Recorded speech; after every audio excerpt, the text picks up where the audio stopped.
Praise the lord. ఈ దిన దేవుని వాగ్దానము. అందుచేత సమస్త కల్మషమును విర్రవీగుచున్న దుష్టత్వమును మాని లోపల నాటబడిన మీ ఆత్మలను రక్షించుటకు శక్తిగల వాక్యమును సాత్వికముతో అంగీకరించుడి. యాకోబు రాసిన పత్రిక 1వ అధ్యాయము 21వ వచనము. దేవుడు కొన్నిసార్లు ప్రకృతి సూత్రాలను అధిగమించి అద్భుత పద్ధతులతో మనతో మాట్లాడుతాడు. పరిశుద్ధాత్మ ప్రేరేప వలన ఆయన యొక్క ప్రవక్తలు, శిష్యుల ద్వారా మనకు దైవవాక్యాన్ని ఇవ్వటం కంటే ఎక్కువ అద్భుతమేమున్నది? మనకు కలిగే ఏ సందేహానికైనా బైబిల్లో సమాధానం ఉంది. దేవుని స్వరాన్ని వినాలనుకున్న ప్రతి వ్యక్తి దైవవాక్య పాఠకునిగా లేక విద్యార్థిగా ఉండాలి.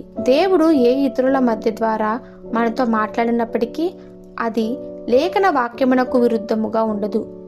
దేవుని వాక్యము చదవకపోయినా దేవుని స్వరమును వినగలమని భావిస్తే మనము పొరపాటు పడుతున్నట్టు. క్రమంగా దేవుని వాక్యాన్ని దీక్షతో చదవకుండా దేవుని స్వరాన్ని వినడానికి ప్రయత్నిస్తే మనము దేవుని నుండి కానీ స్వరాలు వినడానికి వీలు కలిగిస్తుందా? దేవుని వాక్యాన్ని ఎరిగి ఉండుట మనలను మోసం నుండి రక్షిస్తుంది. కొందరు బాధల్లో నుండి సహాయం అవసరమైనప్పుడు దేవుని వద్దకు వస్తారు.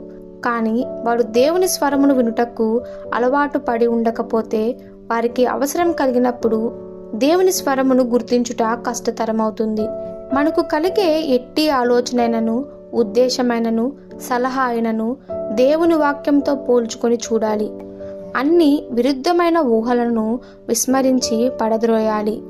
కాబట్టి మనం తెలుసుకోవాల్సిన విషయం ఏమిటంటే, దేవుని వాక్య పరిచర్య దేవుని స్వరమును గుర్తించుటకు చాలా కీలకమైన ప్రాముఖ్యతను కలిగి ఉండవలను.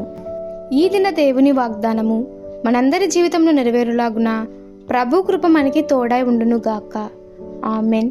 God bless you.